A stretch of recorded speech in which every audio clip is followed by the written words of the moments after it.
बात झारखंड की करते हैं। झारखंड में भी आज दूसरे फेज में कुल 38 सीटों पर वोट डाले जा रहे हैं। पहले फेज में 13 नवंबर को 43 सीटों पर वोटिंग पहले ही हो चुकी है। सेकेंड फेज की बात करें तो यहां पर संथाल परगना की भी 18 सीटों पर वोटिंग जारी है। झारखंड में अगली सरकार किसकी होगी, ये संथाल परगना ही तय करता है। पिछली बार बीजेपी का यहां से सुपड़ा साफ हो गया था और झारखंड मुक्ति मोर्चा ने लीड लेते हुए सरकार बनाई थी। बीजेपी ने इस बार संथाल पर बड़ा फोकस किया है। यहां एनडीए और इंडी गठबंधन के बीच नेक टू नेक फाइट चल रही है और इस फाइट में बाजी कौन मारेगा ये 23 नवंबर को सामने आ जाएगा।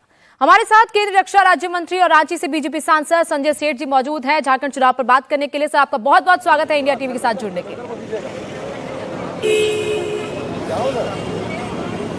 संजय जी, सबसे पहला सवाल यही कि कैसा चल रहा है चुनाव, क्या रिपोर्ट आ रही है इस वक्त, मतदान सही तरीके से हो रहा है और क्या लग रहा है इस बार नतीजों को लेकर?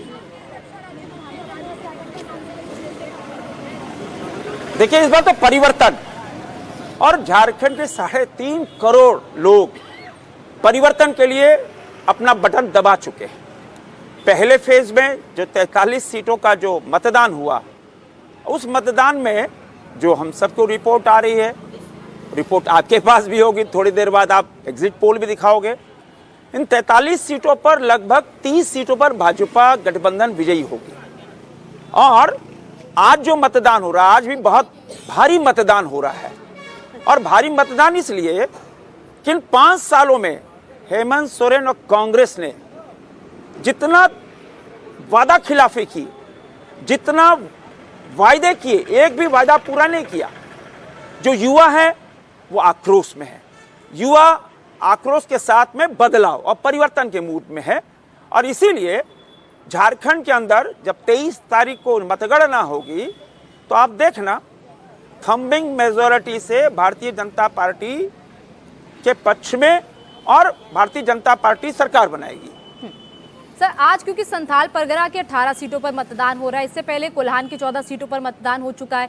ये दोनों ऐसी जगह हैं जहां पर बीजेपी को पिछली बार कामयाबी हासिल नहीं हुई थी और कोल्हान में क्योंकि अब आपके साथ चंपई सोरेन आ चुके हैं तो लग रहा है कि उन 14 सीटों पर भी कोई फायदा होगा। और इसके अलावा घुसपैठ का मुद्दा बार बार आप लोग उठाते हैं संथाल रीजन में, जिस पर हेमंत सोरेन की सरकार कहती है कि ये तो केंद्र सरकार इसके लिए जिम्मेदार है, हमारे साथ तो किसी देश की सीमा ही नहीं लगती है। देखो, झारखंड हिंदुस्तान का पहला ऐसा राज्य है जहां मुख्यमंत्री ने आदेश दिया आज से 3 साल पहले कि किसी भी गौ तस्कर को झारखंड में कोई थाना पुलिस नहीं रोकेगा। अब वो जो पशु तस्कर हैं, हजारों की तादाद में रोजाना गौ माता, जिसमें 33 करोड़ देवता का वास होता है, उनको फ्री जोन दे दिया गया कि जाओ गौ माता को झारखंड से लेते जाओ और बांग्लादेश कटने को ले जाओ। ये जो फ्री जोन मिला, जो बांग्लादेशी मुसलमान है उनको लगा ये तो हमारी सरकार है और तब वो झारखंड का मुंह कर रही है। आप देखो, हिंदुस्तान के दुनिया में पहली बार ऐसा हुआ है, इंपोर्ट एक्सपोर्ट सब करते हैं लेकिन मतदाता इंपोर्ट हो, यह एक्सपेरिमेंट जेएमएम कांग्रेस ने किया। बांग्लादेशी घुसपैठियों को लाकर पूरे झारखंड के अंदर, अब तो ये मुद्दा कोई संथाल परगना नहीं रहा। हाँ, संथाल परगना में 5 जिले की डेमोग्राफी बदल गई। मैं तो रांची का सांसद हूं, मैं ऑन रिकॉर्ड बोल रहा हूं, रांची राजधानी में 1 लाख के ऊपर बांग्लादेशी मुसलमान घुसकर हमारे यहाँ हमारा जो श्रमिक है उसका रोजगार मार रहे, चाहे वो प्लम्बर हो, चाहे वो इलेक्ट्रिशियन हो, चाहे पुताई करने वाला हो, चाहे दैनिक मजदूर हो। हमारा दैनिक मजदूर 300 सवा 300 में दिहाड़ी में रहता है, वो 200 में खटने को तैयार हो जाते हैं। बच्चे किसके भूखे रहे? हमारे श्रमिकों के। और दूसरा, शाम होते होते स्नैचिंग गैंग के रूप में बदल जाते हैं। तो ये जो दोहरी मार हुई, और तीसरा कि हमारी जो ट्राइबल बेटियां हैं उनको मोहजाल में फंसाना, उनको बरगलाना और फिर उनसे शादी करना, 2-2, 3 शादियां, और फिर उसके बाद संपत्ति हड़पना। कौन चुप रह जाए? कोई धर्मशाला नहीं है झारखंड देश, न कोई धर्मशाला है न शरणार्थी स्थल है। तो यह जो सेफ जोन दिया गया और यहाँ की सरकार ने जीएम लैंड पर, सरकारी जमीन पर हजारों, मैं रांची का उदाहरण दे रहा हूं, हजारों की तादाद में लोग अनऑथराइज घर बना के रह रहे हैं। मैंने खुद कंप्लेन किया, कोई सुनवाई नहीं, और वो लोग बस गए, अपना मकान बना लिए, झोपड़पट्टी बना लिए, और उनका फेक कागजात बन गए। और आज जब मतदान हो रहा है लाइन में लगे हुए हैं, तो कैसे चलेगा भाई? तो इसीलिए पार्टी ने निर्णय लिया है कि ऐसे घुसपैठियों को 23 नवंबर के बाद एक एक चुन चुन कर, क्योंकि आंकड़े हमारे पास भी हैं, चुन चुन कर सीमा से बाहर फेंका जाएगा। हम बताओ, कोई बर्दाश्त कर सकता है क्या?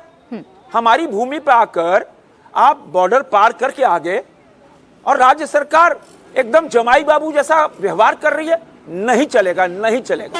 देखिए संजय जी, आप लोग ये मुद्दा तो बहुत उठा रहे हैं बांग्लादेशी घुसपैठियों का, कि घुसपैठ कर ली, उनके वोटर कार्ड बन गए और सरकार उनको पूरी तरह से सुविधाएं दे रही है, लेकिन क्या ये मुद्दा झारखंड के चुनाव में चला भी है? क्या वोटर्स ने आपकी बात को समझा भी है, और क्या आज उसको दिमाग में रखते हुए मतदाता मतदान केंद्रों पर जा भी रहे हैं? जो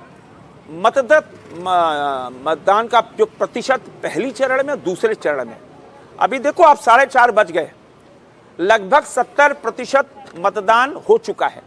हमको लग रहा है कि 76-77% मतदान जाएगा पहले चरण के जैसा। तो ये हैवी पोलिंग इस बात का संकेत है कि परिवर्तन की लहर नहीं, परिवर्तन की सुनामी चल रही है। और सूबे की जनता अब तो प्रधानमंत्री नरेंद्र मोदी जी का विकास, जो प्रधानमंत्री जिन्होंने देश की तकदीर व तस्वीर बदल दी, जिन्होंने, कहते ना, अब वो भारत नहीं रहा, अब तो नया भारत है। मोदी का नया भारत न डरता है, न झुकता है, न हाथ फैलाता है। वही विकास झारखंड की जनता तैयार बैठी कि डबल इंजन की सरकार हो, ताकि युवाओं को रोजगार मिल सके। अब देखो, इनकी सरकार ने 5 साल पहले कितनी वादा खिलाफी की। हेमंत सोरेन ने अपने पिता शिबू सोरेन की कसम खा के कही थी, मैं दिशोम गुरु शिबू सोरेन की कसम खा के कहता हूं, अगर 5 लाख नौकरी हर साल युवाओं को नहीं दे पाए तो गद्दी में लात मार देंगे। नहीं दिया, गद्दी पे भी लात नहीं मारी। इन्होंने कहा था 6,000 रुपए बेरोजगारी भत्ता हर युवाओं को देंगे, नहीं दे पाए तो राजनीति संन्यास ले। बिल्कुल, आप वादा खिलाफी के आरोप उन पर लगा रहे हैं, बांग्लादेशी घुसपैठियों को सहयोग देने के आरोप लगा रहे हैं, लेकिन देखना होगा कि ये मुद्दे जनता तक पहुंचते हैं नहीं। संजय जी, बहुत बहुत शुक्रिया आपका हमारे साथ जुड़ने के लिए।